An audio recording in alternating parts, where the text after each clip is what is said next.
नमः। ॐ सहनावतु सहनो भुनक्तु सह वीर्यं करवावहै तेजस्विनावधीतमस्तु मा विद्विषावहै। ॐ शांति शांति शांति। सच्चिदानन्दरूपाय विश्वोत्पत्त्यादिहेतवे तापत्रविनाशाय श्रीकेशाय वयं नमः। नारायणं नमस्कृत्य नरं चैव नरोत्तमं देवीं सरस्वती व्यासं ततो जयं मुदीरयेत्। अखण्डमण्डलाकारं व्याप्तं येन चराचरं तत्पदं दर्शितं येन तस्मै श्रीगुरवे नमः। गुरुर्ब्रह्मा गुरुर्विष्णु गुरुर्देवो महेश्वर गुरुः साक्षात् परं ब्रह्म तस्मै श्रीगुरवे नमः। त्वमेव माता च पिता त्वमेव बन्धो च सखा त्वमेव विद्या द्रविणं त्वमेव सर्वं मम देव त्वमेव सर्वं मम देव। गजाननं भूतगणाधिसेवितं कपेतजम्बूफलचारुभक्षणम् उमासुतं शोकविनाशकारकं नमामि विघ्नेश्वरपादपङ्कजम्। अनंत कोटि अनंत श्री विभूषित श्री पंचायती महानिर्वाणी अखाड़ा की अग्रणीय महामंडलेश्वर श्रोतीय ब्रह्मनिष्ठ एवं सकल संत समाज उत्तर प्रदेश की अध्यक्ष, नित्य प्रातः स्मरणीय वंदनीय पूजनीय अर्चनीय ऐसे श्रोतीय ब्रह्मनिष्ठ जो हमारे गुरुदेव हैं उनको कोटि कोटि वंदन। यहाँ के अधिष्ठाता देव राम दरबार और अन्य देवों को कोटि कोटि वंदन। मातृशक्ति भक्तजन सभी के हृदय में विराजमान उस आत्मा को कोटि कोटि वंदन। आइए श्लोक पढ़ते हैं। 25वां चलो 23 श्लोक से पढ़ लेते हैं। 23 से ना है तो 25 से चलना लेकिन 23 से पढ़ लेते हैं। यदि ही हम न भरत अरे कहाँ चले गए दूसरा अध्याय ना दूसरा अच्छेद्य हाँ।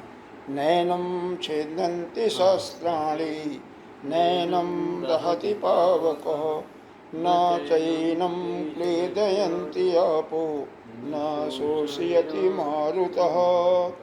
आखेदो अयम् आदायो अयम् अक्लेदो अशोष्य एव च नीतः सर्वगतः अस्ताणो अचलो अयं सनातनः।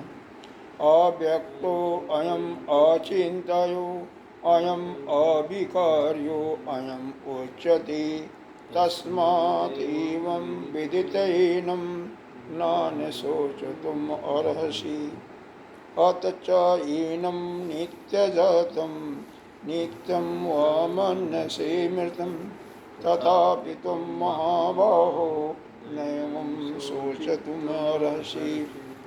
भगवान कृष्ण अर्जुन को, क्योंकि अर्जुन शोक मोह से पीड़ित था, क्यों कि वह जो महाभारत युद्ध होने वाला है उसमें सामने उसके गुरुदेव खड़े हैं, आचार्य हैं, कृपाचार्य हैं, उसकी मामा ससुर इत्यादि हैं। तो इसलिए सोच में है कि वह जो धृतराष्ट्र के पुत्र हैं वो भी तो हमारे भाई हैं, तो वह मारे जाएंगे या हमारे गुरुदेव हैं उन पर मैं कैसे बाण चलाऊंगा। हमारे भीष्म पितामह जी हैं, या वह जीतें या मैं जीतूं। अगर मैं जीत भी गया तो भी उस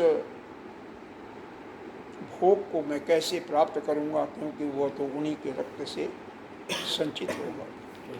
तो यहाँ पर भगवान उसको 3 प्रकार से समझा रहे हैं। 3 प्रकार से। हाँ, 3 प्रकार से, पीछे के श्लोकों में 2 प्रकार से समझाया और फिर समझाया। आगे। पहला प्रकार तो यह है, इसको अगर आत्मा मानते हो, क्योंकि हमेशा जानने वाला या अनुभव करने वाला वह जिस चीज़ का अनुभव कर रहा है उससे अलग होता है। अच्छा। आपको कई बार इसको बताया बताया है। जैसे हम जानते हैं कि शरीर है, यह हाथ है, पैर है, तो जो हम जानते हैं हम इससे अलग हैं। क्योंकि हम जान रहे हैं तो हम कौन हैं, इससे शरीर से तो अलग हैं, क्योंकि इसको आप जानते हैं। यह अकाट्य सूत्र है, जो जिसको जानता है उससे अलग होगा। और जो जिसका अनुभव करता है, अनुभव करने वाला भी जिस चीज़ का अनुभव करता है उससे अलग है, उससे बिल्कुल अलग, बिल्कुल अलग है। क्योंकि हम जानते हैं कि यह हाथ है, यह पैर है, यह शरीर है, तो इसका मतलब इस शरीर से हम अलग हैं। चाहे अपना शरीर है, चाहे पराये का किसी का भी शरीर, उससे हम अलग। कौन है, तो यह आत्मा हो सकती है, क्योंकि आत्मा सर्वत्र व्याप्त है। ईशावासिदम सर्वम जगत्किंचित जगत्याम जगत, पूरा संसार सृष्टि ही आत्मा से ही व्याप्त है। तो अगर आत्मा के दृष्टि से हे अर्जुन तुम विचार करो, तो आत्मा तो अविनाशी है, वह तो ना तो जन्म लेता है, ना तो मृत्यु उसकी होती है, तो न तो वह काटा जा सकता शस्त्र से, न तो उसको जल सुखा सकता है, अरे जल गीला कर सकता है, न पवन देवता उसको सोख सकते हैं, न अग्नि उसको जला सकते। तो किसी भी तरीके से आत्मा को अगर समझते हो कि मैं आत्मा हूँ, तो भी सोच करने की जरूरत नहीं है। क्योंकि शरीर तो मरेगा, लेकिन आत्मा तो मरने वाला नहीं। आत्मा तो कोई न मार सकता, न वो किसी को मारता है। ठीक है, ये समझ में आ रहा? यही बात कई दिन से यही चल रहा है।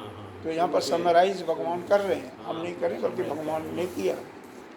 फिर दूसरा सोचो, अगर उसको तुम जीवात्मा मानते हो, मान लो शरीर के साथ संबंध अभी तुम्हारा तादात्म्य बना हुआ है, अपने को जीवात्मा मानते हो, तो भी जीवात्मा भी तो मरता नहीं है।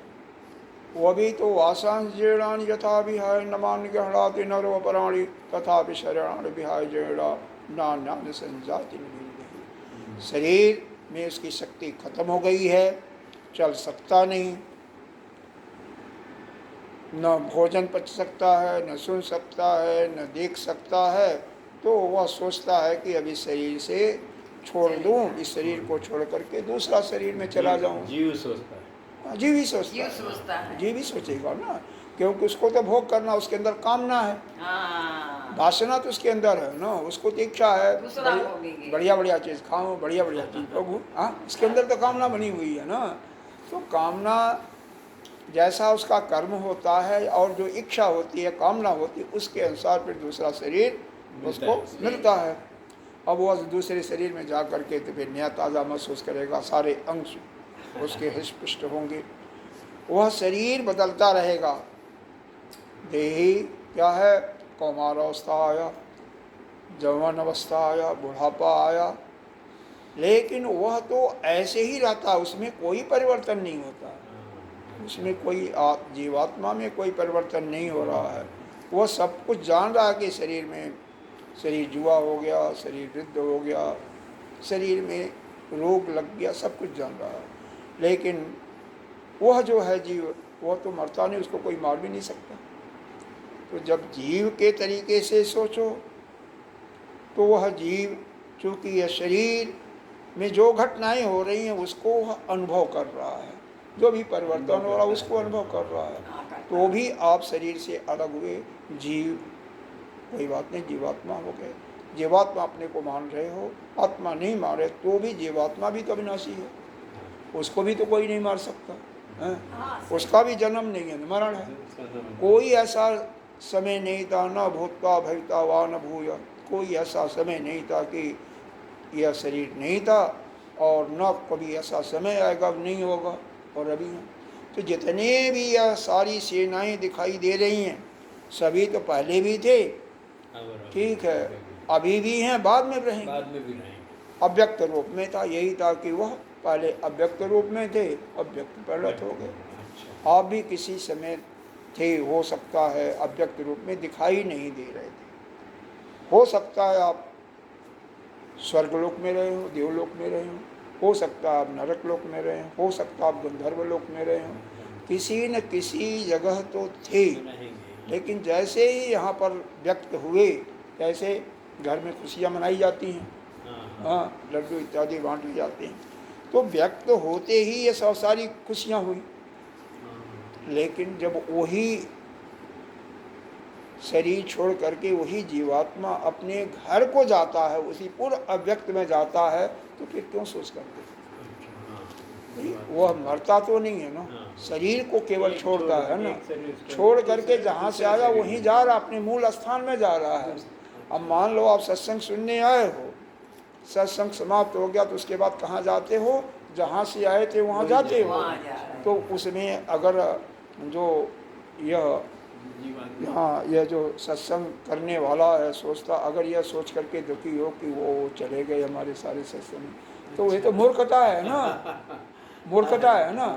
तो वही भगवान कर रहे हैं, वो तो अपने घर को जा रहा है, यह शरीर को छोड़ दिया तो वो अव्यक्त में गया, कुछ दिन वहाँ रहेगा, और फिर हो सकता कोई शरीर धारण कर लेगा, क्योंकि है तो क्यों सोच करते? हाँ, नहीं सोचना चाहिए ना। तो यह शरीर, क्योंकि हमारे हालांकि संतों ने बहुत अच्छा नियम बनाया। क्या बनाया? कि शरीर ये छोड़ के चला जाता है। अब शरीर की भी बात ले लो, अगर तुम अपने को मान लो तुम शरीर मानते हो, आगे आया है अथशयनम नित्य जातम नित्यम व मनुष्य मृतम। अगर चलिए इस श्लोक को पढ़ ही देते हैं, फिर उसके बाद अथ चैनम नित्य जातम नित्यम मनसे मृतम तथापि तम महाबाहो नैनम नैमम सोचतुमर्हसि। मान लो मान लो थोड़े समय के लिए आप मान लो, क्या मान लो? जैसे हम अलजबरा में पढ़े होंगे, अलजबरा बीजगणित, कि कोई भी सवाल को सॉल्व करना होता पर मान लेते हैं, मान लो यह 100 इत्यादि मान लेते हैं, उसी प्रकार सॉल्व करते हैं।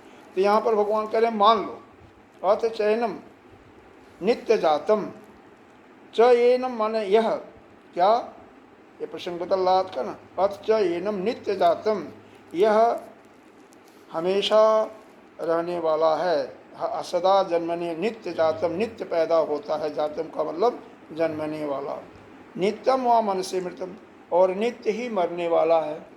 26वां श्लोक है, ठीक है ना, 26वां, नित्य मरने वाला भी है। तथापि तुम महाबाहो, महाबाहो कहते हैं उसकी जिसकी भुजाएं विकराल हैं, बड़ी हैं, यानी जो पुरुषार्थी होता है, हाँ, जो पुरुषार्थी होता है उसको महाबाहो कहते हैं। हाँ, मतलब अर्जुन पुरुषार्थी था, अपने ही पुरुषार्थ से उसने बड़े बड़े राजाओं को परास्त करके जो इंद्रप्रस्थ नगर को धन धान से समृद्ध कर दिया था, तो पुरुषार्थी था। लक्ष्मी पुरुषार्थी के पास आती हैं, आलसी के पास नहीं आती है, कभी भी आलसी के पास लक्ष्मी नहीं आती है, इसलिए हमेशा पुरुषार्थी होना चाहिए, बनना चाहिए। तो कह रहे हैं मान लो, यह मानते हो कि यह नित्य जातम नित्य जाने वाला है, और कौन जाने वाला है? तो शरीर, लेकिन मान लो कि वह जा रहा है, नित्य मरने वाला है, और नित्य पैदा भी होगा, पैदा भी हो रहा, मर भी रहा है।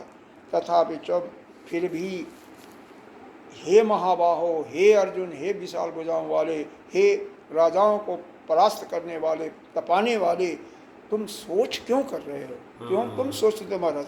क्यों कि यह सत्य घटना है कि जात, यह अटल सत्य है, जातस्य ही ध्रुवो मृत्यु ध्रुवम जन्म मृतस्य, जिसका जन्म निश्चित है, जातस्य ही ध्रुवो, तो उसका मृत्यु भी ध्रुवम, मृत्यु भी निश्चित है, और जन्म मृतस्य, अब मरेगा उसका जन्म भी होगा, फिर मरेगा। मतलब ऐसा है, कोई भी चीज़ अगर यह संसार में आता है तो वह मरना उसका निश्चित है। अब जो मर गया उसका पैदा होना भी निश्चित है, ठीक है, तुरंत नहीं पैदा हुआ, कुछ समय वेटिंग रूम में रह करके आया, लेकिन है तो सही, निश्चित। तो जो ऐसा चीज़ है कि हमेशा जिसका जन्म मरण निश्चित है, उसके लिए सोच क्यों कर रहे हो, क्यों सोच रहे हो? तो हे अर्जुन, इस अपने को यह राजा जिनके भी जितने भी लोग हैं उनको अगर आत्मा के दृष्टिकोण से देखो तो भी तुम्हें सोच नहीं करना चाहिए, जीवात्मा के दृष्टिकोण से समझो तो भी नहीं सोच करना चाहिए। अगर यह मानते हो कि शरीर ही है, आप भी शरीर हो, तो भी सोच नहीं करना चाहिए, क्योंकि जन्म मृत्यु तो निश्चित है ना। तुम आए हो तो जाओगे, इसमें क्या है। देखो हमारे महर्षियों ने, ऋषियों ने, हमारे श्रेष्ठ पुरुषों ने क्या बनाया, एक नियम बना दिया। क्योंकि किसी भी परिवार में जब किसी व्यक्ति का निधन होता है, हालांकि निधन तो शरीर का होता है, व्यक्ति का नहीं होता है, लेकिन फिर भी चूँकि एक जाता है तो उसका जाना खलता है लोगों को। और मान लो 10 आदमी हैं, एक होकर के कम हो गया, 9 हो गया, तो एक खलता है। तो उस खलने के लिए क्या करते हैं, जैसे ही उसको जला करके लाश को आते हैं, तैसे ही फिर तुरंत ही क्रिया शुरू हो जाती है। क्या हो जाती है? क्रिया शुरू कर देते हैं ना। पहले हाँ, घंट बढ़वाओ, जाओ नाई को बुलाओ, नाई अपने आप ही आ जाता है। वैसे घंट बढ़ाते हैं, डेली सुबह शाम उसमें पानी डालना, वहाँ जा कर के पिंडदान करना, खाना उस प्रेत को भी देना, खुद भी बनाओ। और फिर क्या, 13वें दिन या 14वें दिन जो भी है, हर एक जाति वाइज अलग अलग प्रथा है, उस दिन ब्रह्म भोज करना है, सैकड़ों आदमियों को खिलाना है। तो कार्ड छपवाओ या राशन का हिसाब करो, उसको पिसवाओ, साफ करो। मतलब उस परिवार को इतना बिजी कर दिया जाता है कि उसके मन में वह सोच कम से कम हो। हालांकि जो बाहर से आता है वो याद दिलाते हैं, चाहे मौसी हो, चाहे नानी हो, चाहे खाकी हो, वो आकर के रोती हैं और उसको याद दिलाती जाती हैं। थोड़ी देर रोआ, अब रोया, अब फिर चाय पानी पीने के बाद फिर काम में जुड़ जाते हैं, क्योंकि काम करना है ना, निश्चित है। तो हमारा समाज है, ऋषियों ने क्या दिया, कुछ भी हो शोक नहीं मनाना, बल्कि क्या है, खुशियाँ मनाना। अरे 13वें दिन जब 100 आदमी को खिला रहे हो, पूजा कर रहे हो, तो खुशियाँ तो मना रहे हो। खुशी तो वही है। हाँ, लेकिन ठीक है तो अलग अलग शिष्ट से है। हाँ, हमारे हिंदू समाज में ऐसा नहीं है। हमारे हिंदू समाज में छाती नहीं पीटने वाला रखा, वो तो मुसलमानों में है। हमारे यहाँ ऐसा नहीं करते हैं। हाँ, हमारे यहाँ ऐसा कुछ नहीं है। हमारे यहाँ तो 12-13 दिन उनको इतना बिजी रखा जाता है, व्यस्त रखा जाता है कि वह काम में जुड़ जाए, और फिर उसके बाद में जब वो हो जाता फिर तो काम करना ही है और काम करना है। तो ये संसार वह भूल जाता है, उस आदमी की याद धीरे धीरे समाप्त होती है।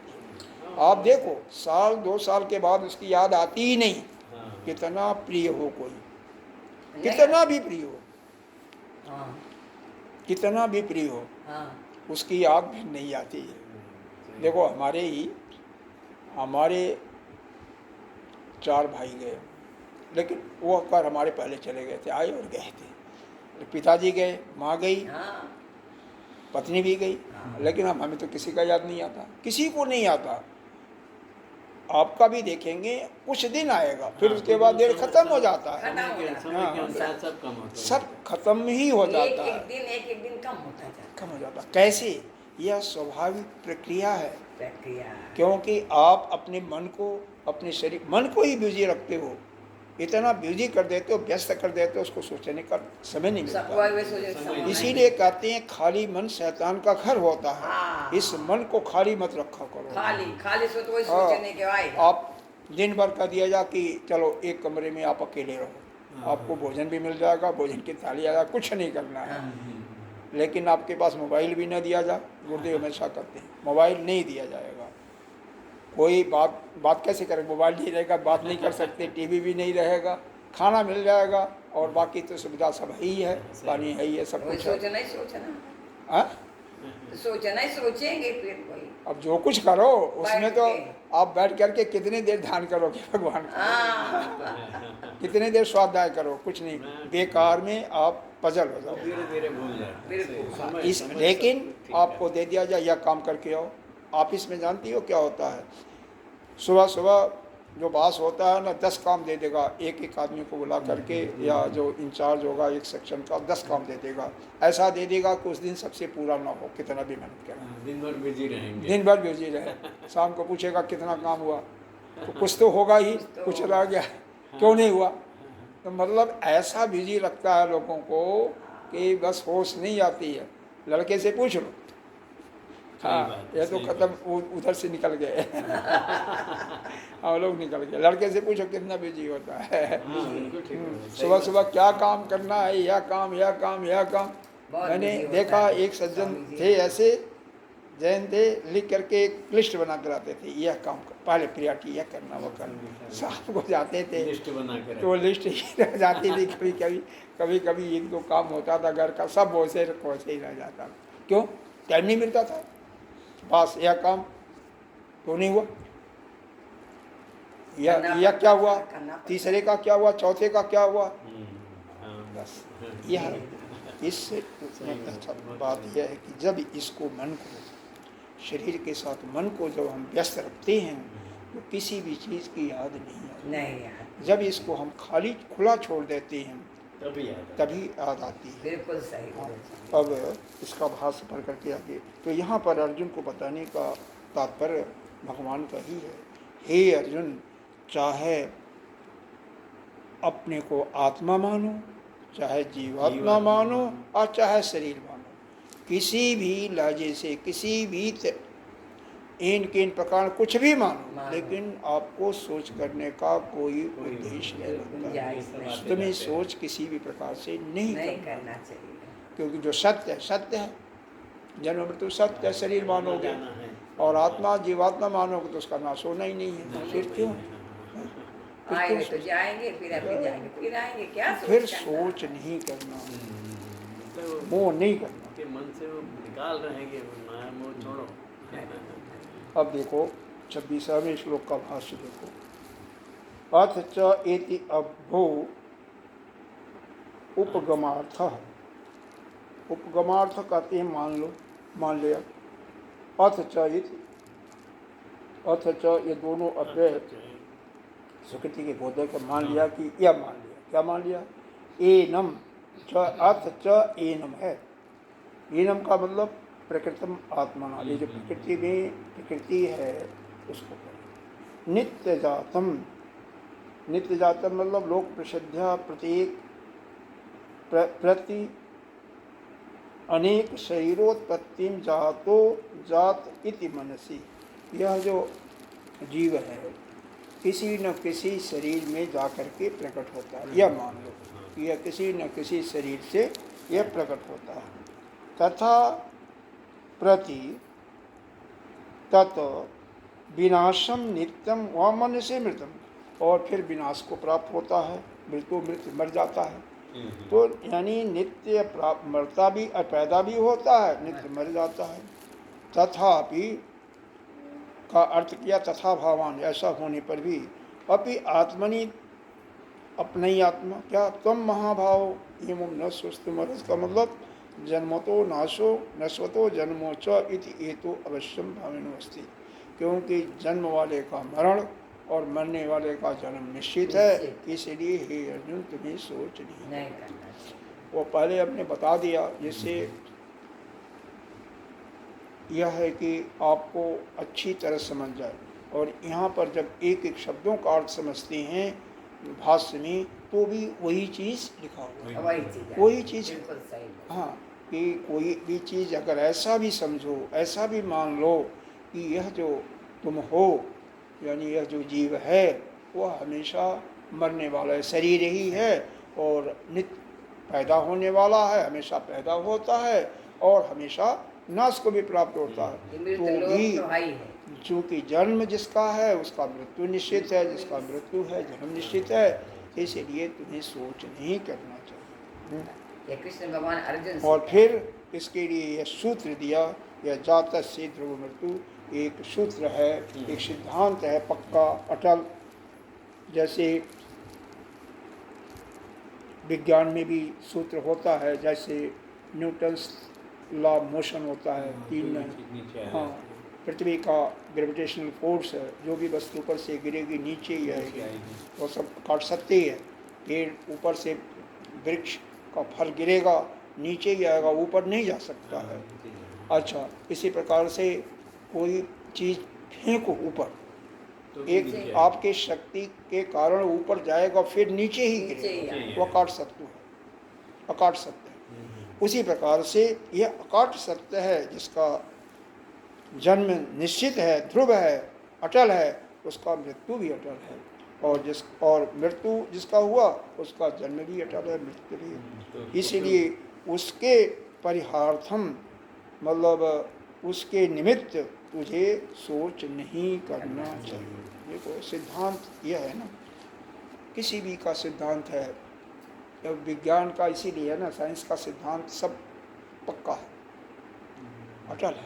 अटल है तो क्यों सोच कर? अगर कोई भी है, जैसे आयरन फास्फेट है, सोडियम फास्फेट है, किसी दो उसमें है, सोडियम है, फास्फोरस है, उसको मिलाने से बनेगा और ऑक्सीजन भी आता है, तो एक निश्चित उसकी विधि होती है, जब उस विधि से बनाएंगे तभी बनेगा, केवल क्वांटिटी निश्चित नहीं है। जल भी है, बनता है हाइड्रोजन और ऑक्सीजन से, लेकिन एक निश्चित प्रक्रिया होती है, उस प्रक्रिया के तहत ही बनती है। वैसे यहाँ पर इकट्ठा करके नहीं बना सकते हो, वैसे ही उसको ऐसे तोड़ भी नहीं सकते हो, एक प्रक्रिया के तहत ही उनको अलग कर सकते हो, हाइड्रोजन और ऑक्सीजन को। किसी दूसरा एक ऐसा एलिमेंट लेंगे, उससे उसको रिएक्शन कराएंगे, फिर हाइड्रोजन और ऑक्सीजन उसमें से अलग होगा।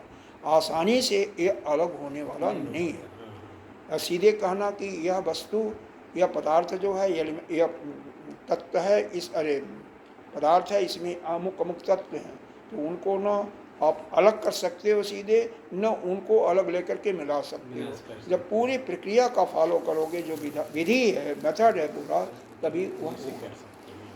लेकिन यहाँ पर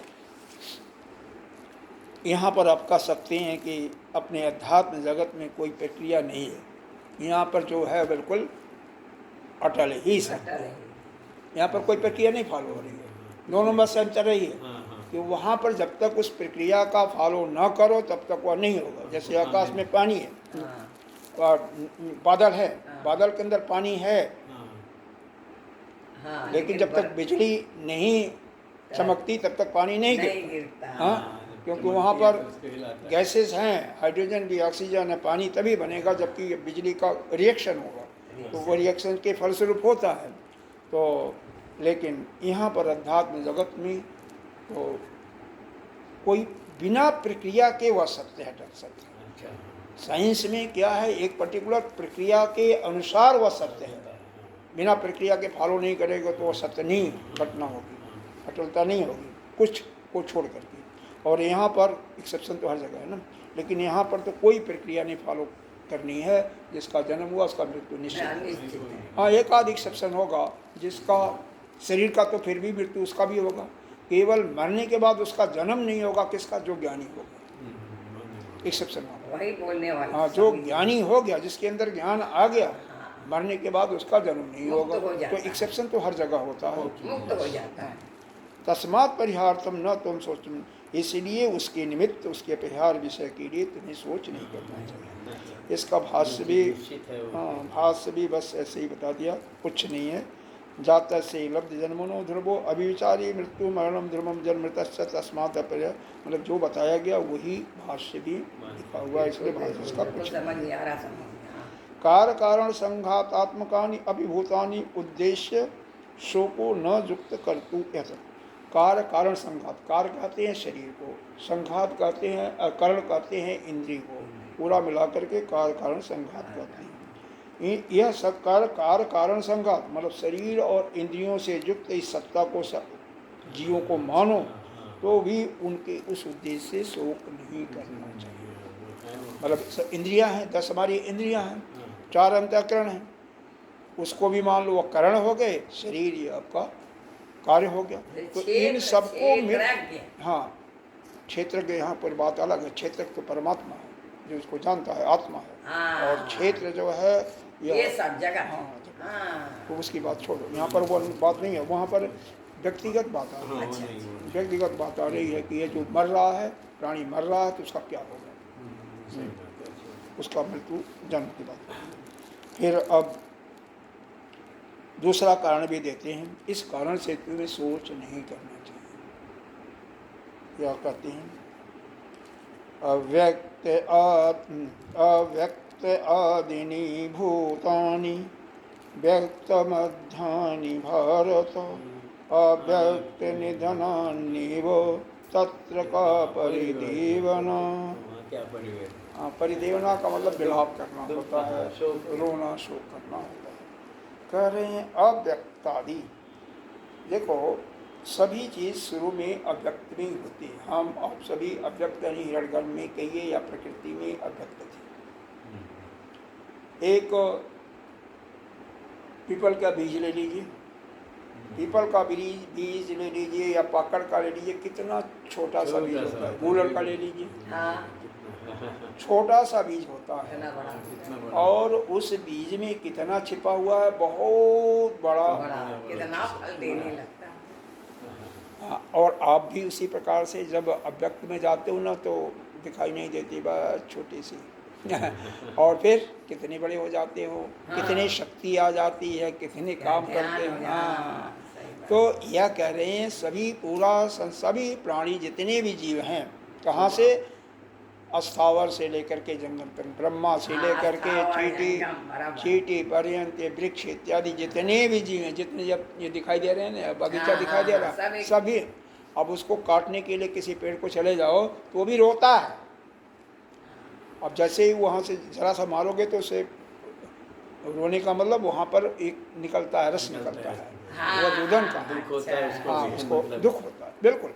जो भी चेतन जहाँ पर भी है, चेतन शक्ति है, उसको भी मरने का कष्ट तो है।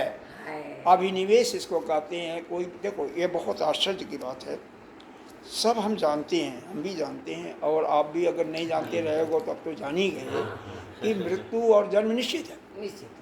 फिर भी अपनी मृत्यु को छोड़ो, कोई भी मरता है तो आपको कष्ट होता है, हाँ, वो तो है। होगा। सही बात। अच्छा, ये तो यह जैसे हमें कष्ट होता है, क्यों कि ये जो प्राण निकलता है ना, जीवात्मा जब इस शरीर से निकलता है तो जल्दी निश्चित निकल रूप जाए से तो कष्ट ठीक होता हो है। जाए। प्राणों में लिखा हुआ हजारों भिक्षुओं के डंस के बराबर हाँ। कष्ट होता है।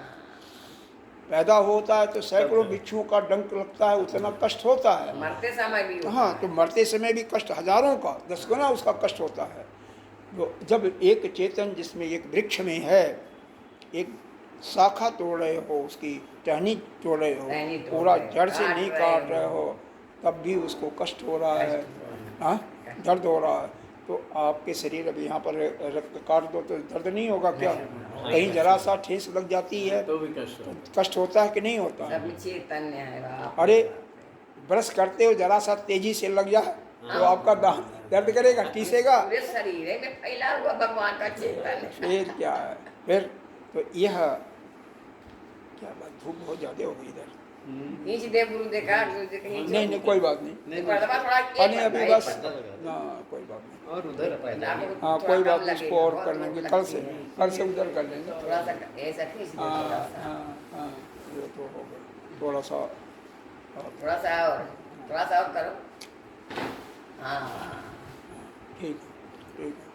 तो यह है अभी कि चला जाएगा, इधर हाँ। से जा रहा है बस। यही यहाँ पर बताया गया है, अव्यक्त आदीनी। यह जीव जो है पहले अव्यक्त में था। अव्यक्त में कहाँ था? इस प्रकृति में था, या हिरण्यगर्भ मान लीजिए उसमें था। और वहाँ से फिर जब इसका अंकुर फूटा तो कैसे, जैसे एक चना को गर्म वो कर दो, पानी में डाल दो, चने को है, मूंग को, अब रहने बस तो कर, बस कर। उसको मत करो ना, उसको दूसरे को करना है।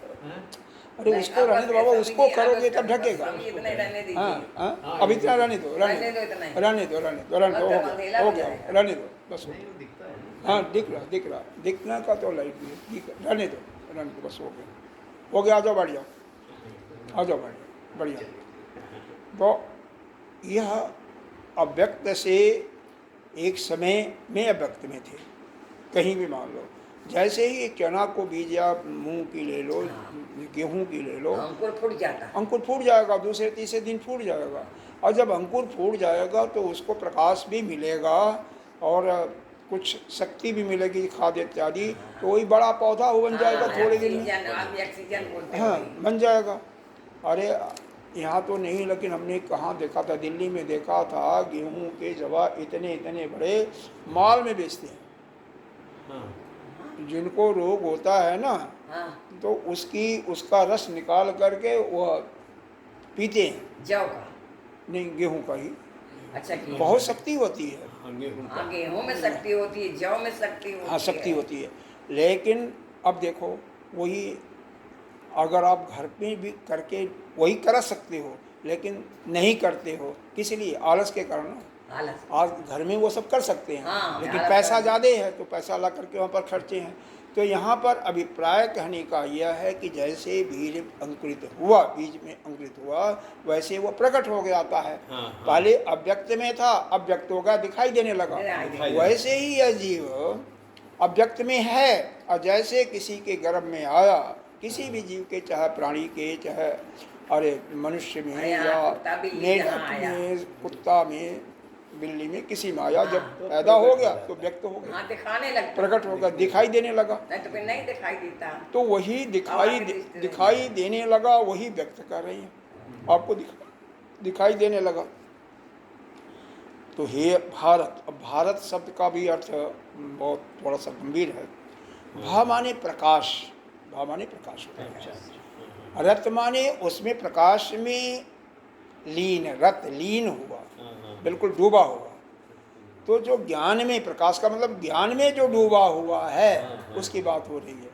और दूसरे तरीके से शाब्दिक अर्थ करते भारत या अर्जुन के लिए कहा गया है। हाँ, और एक भरत थे, हमारे ऋषभ देव जी के पुत्र थे, अच्छा। उन्हीं के नाम पर इसका नाम भारतवर्ष पड़ा।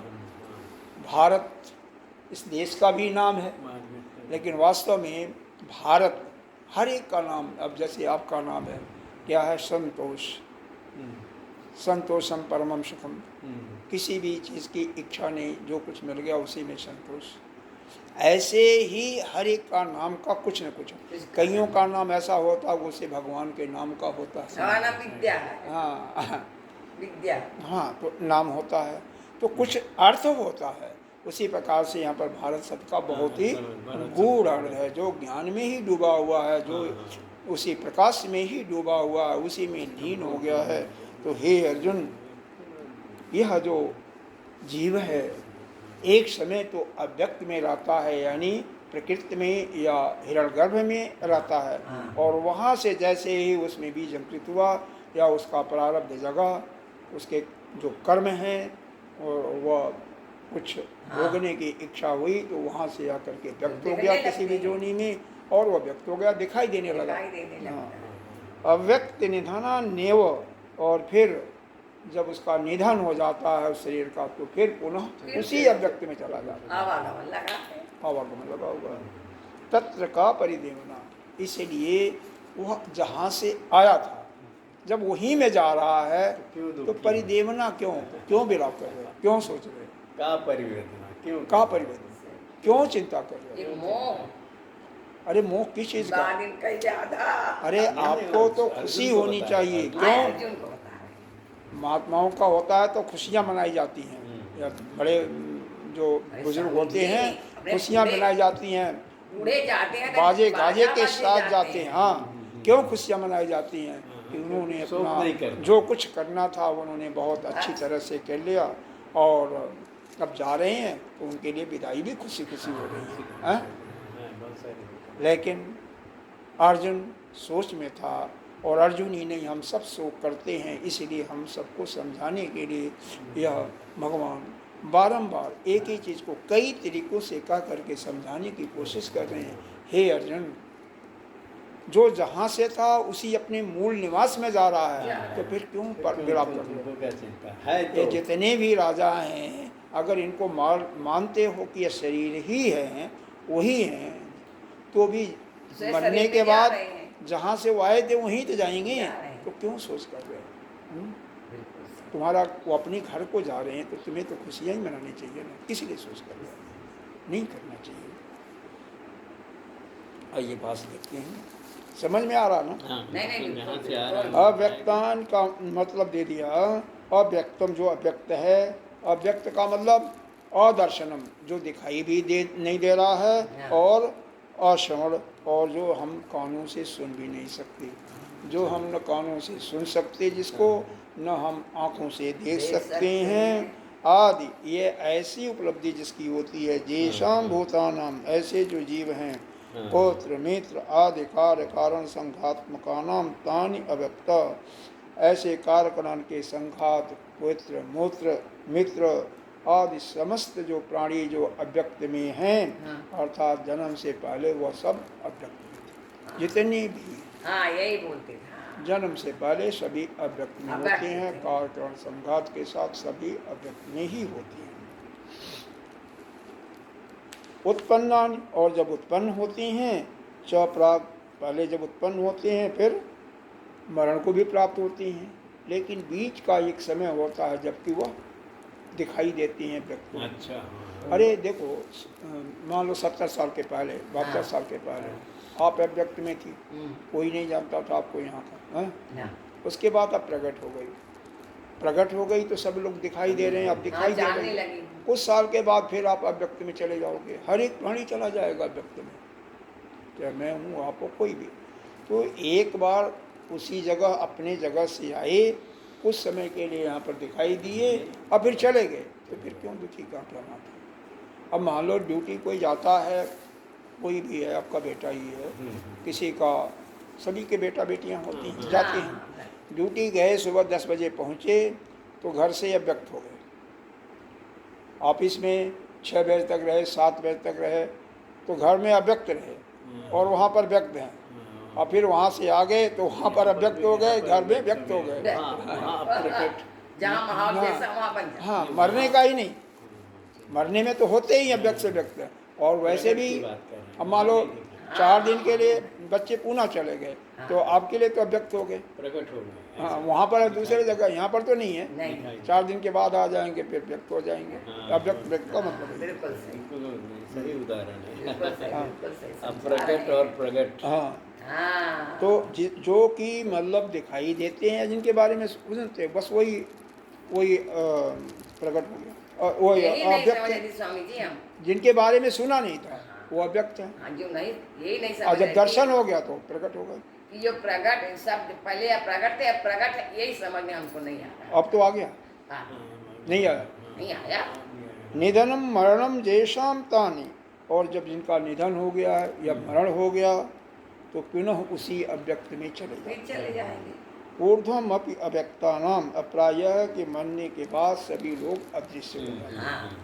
चाहे वहाँ जाए, चाहे स्वर्गलोक में जाए, चाहे ब्रह्मलोक में जाए, या यहीं पर प्रकृति में लीन हो जाए, जाना लेकिन पड़ेगा। आपको दिखाई नहीं नहीं देंगे। देते। हाँ, तथा चौक्तम, यह कहा गया है, कहाँ, यह महाभारत में कहा गया है, अदर्शनाद पतितः पुनश्च दर्शनम गतः नासौ तौ न तस्य तां वृथा का परिदेवना। यह भूत संघात यानी प्राणी कार्य कारण सहित अदर्शन से, मतलब जिनका दर्शन नहीं हो रहा, जिनको आप देख नहीं रहे हो, और एक बार देखे फिर अदृश्य हो गए, तो न वह तेरा है और न तुम उसके हो। मतलब जो भी प्राणी है, पहले तो नहीं था, दिखाई दिया कुछ समय के लिए, और फिर बाद में अदृश्य होना ही है उसको, तो न तो तुम उसके हो, न तुम तुम्हारा हुआ है। बहुत सही। ये है, इसको मानो, इसी को मानो। इसलिए सुनना है।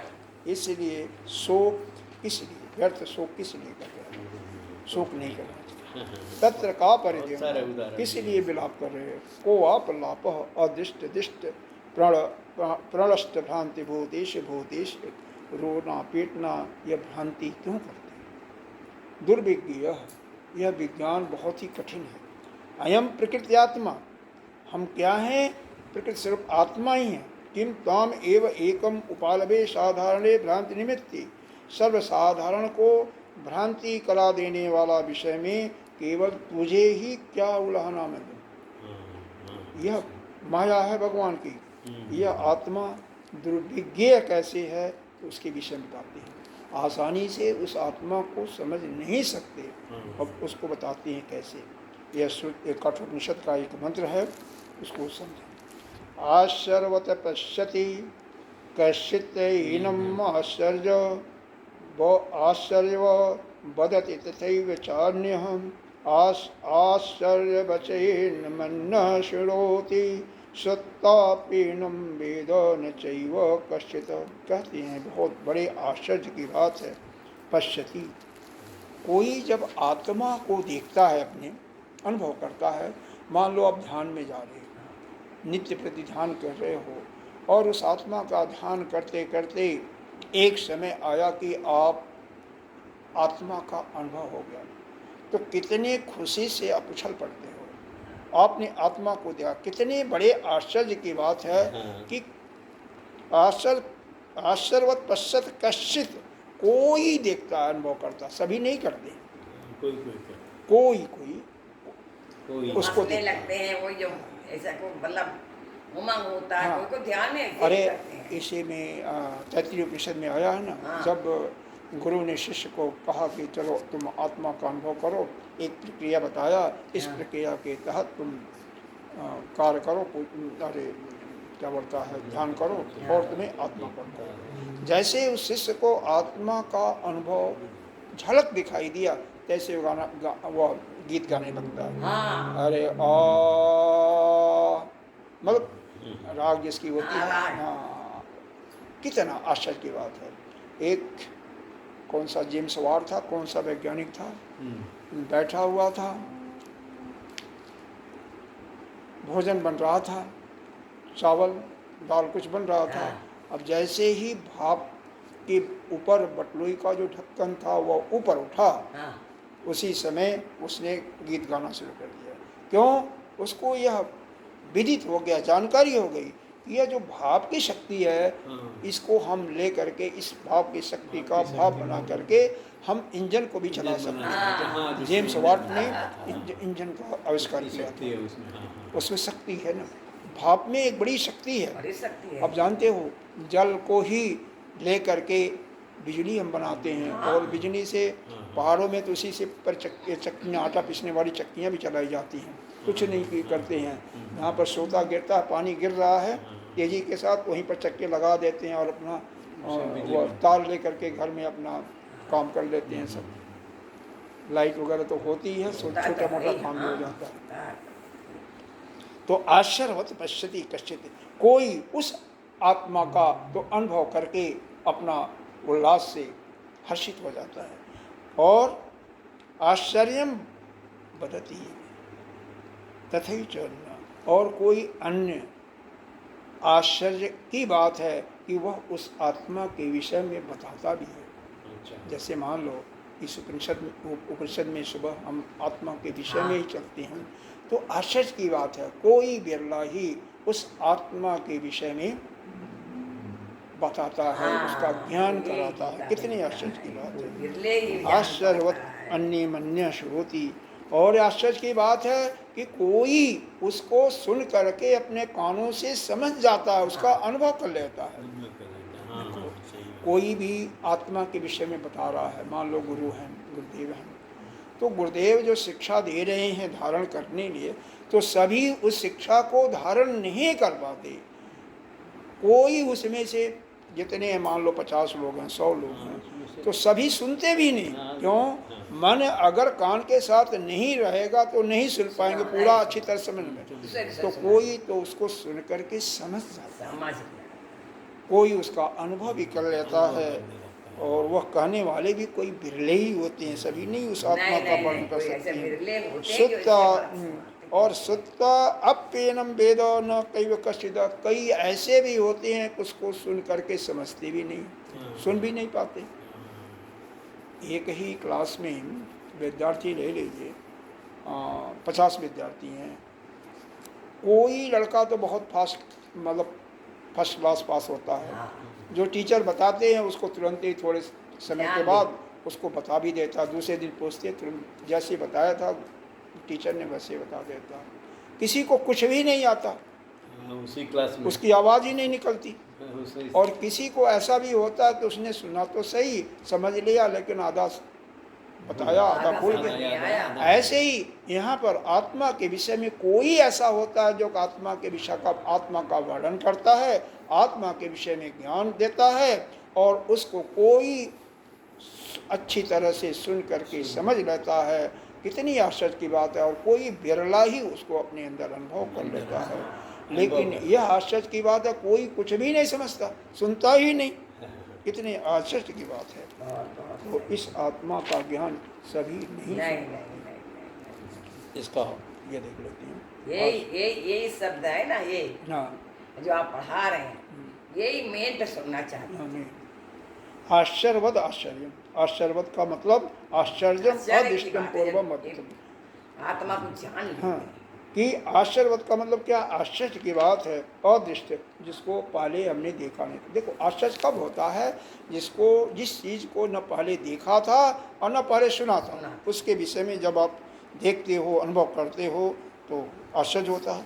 अद्भुतम एक अस्मात् दृश्यमानम तेन तुल्यम आश्चर्यवत आश्चर्यम।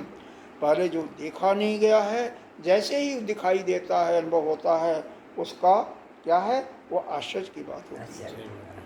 तो पहली बार जब आत्मा का किसी को भी अनुभव होता है, उसको आश्चर्य की बात होती है। कोई आविष्कारक है, वैज्ञानिक है, जब किसी सिद्धांत का वो रिसर्च कर रहा 4 साल से, 5 साल से, 10 साल से, जैसे ही उसका जो सिद्धांत उसने अपने मन में बैठाया था और उस सिद्धांत का प्रकटीकरण देखता है, वो सही देखता है, उसका कितनी खुशी में झूमने लगता है, नाचने लगता है, गाने लगता है। जो कि उसको नाचने गाने भी नहीं आता, फिर भी गाना निकल जाता है। एकदम खुल जाता। आश्चर्य, आश्चर्यवन एनम बदती।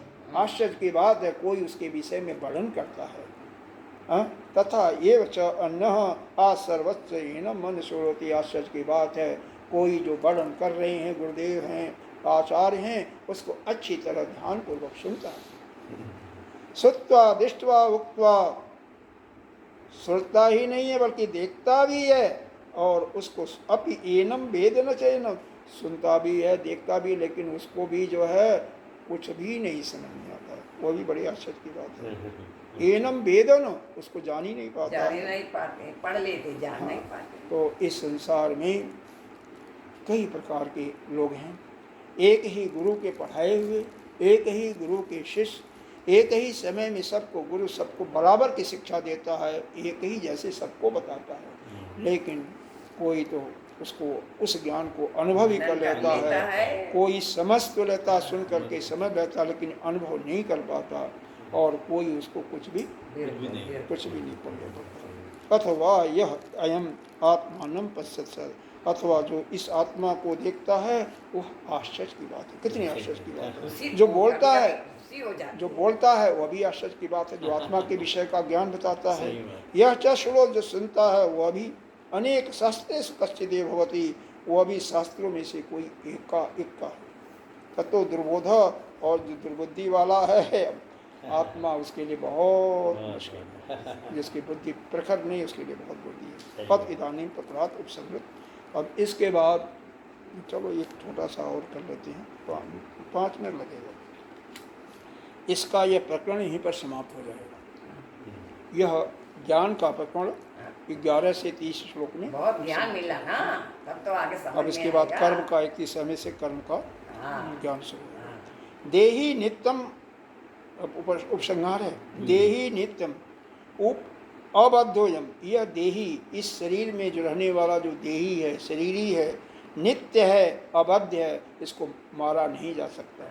देहे सर्वस्व भारत, सर्वस्व जितने भी संसार के प्राणी हैं, उस सभी के जो जीव है, उसको मारा नहीं जा सकता है, वो नित्य है। तस्मात् सर्वाण, इसीलिए सभी प्राणियों में न तुम सोच, सभी प्राणियों के लिए तुम सोच मत करो। यह जीव जो है आपका अपना ही नहीं, बल्कि जितने भी प्राणी हैं, सबके शरीर में जो जीव है, सबके अंदर जो जीव है, वह जीव अबद्ध है, वह मारा नहीं जा सकता है। इसलिए समस्त प्राणियों में ऐसा करते हुए किसी प्राणी का नाश होता है तो इसके लिए सोच नहीं करना चाहिए। अब देखो, देही शरीरे भाष्य, देही शरीरे नित्यम सर्वदा सर्वस्थासु अबद्धो नित्वाद च तत्रप्य।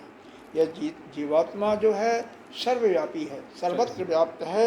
ऐसा होने के कारण भी जितने भी स्थावर जंगम है सभी के शरीरों में है, तो भी यह अव्यय रहित है, नित्य है। ऐसे कारण हर अवस्था में, हर परिस्थिति में यह अबद्ध है, यह इसका नाश नहीं हो सकता। सर्वस्व प्राणी जातस्य देहे, संपूर्ण प्राणियों के शरीर का नाश के लिए अयम देही न बद्धो अस्मात्, उनका नाश हो जाएगा, शरीर का नाश हो जाएगा, लेकिन इस जीव का नाश नहीं होगा। तस्मात् भीष्मादानि सर्वाणि, ये भीष्म आदि जो हैं सर्वाण भूतान, ये सभी प्राणियों में भीम द्रोणाचार्य इत्यादि हैं। उद्देश्य तुझे शोक नहीं करना चाहिए, न तो सोच तुम अर्हसी, तुम्हें बिल्कुल शोक नहीं करना चाहिए। यही के साथ अब समाप्त करते हैं। एक प्रकरण समझ में आ गया तो बंद कर। आ गया। ओम पूर्णमिदं पूर्णमिदं पूर्णस्य पूर्णतः पूर्णमिदं पूर्णात् पूर्णस्य मुच्यते पूर्णस्य पूर्णमादाय पूर्णमेवावशिष्यते। ओम।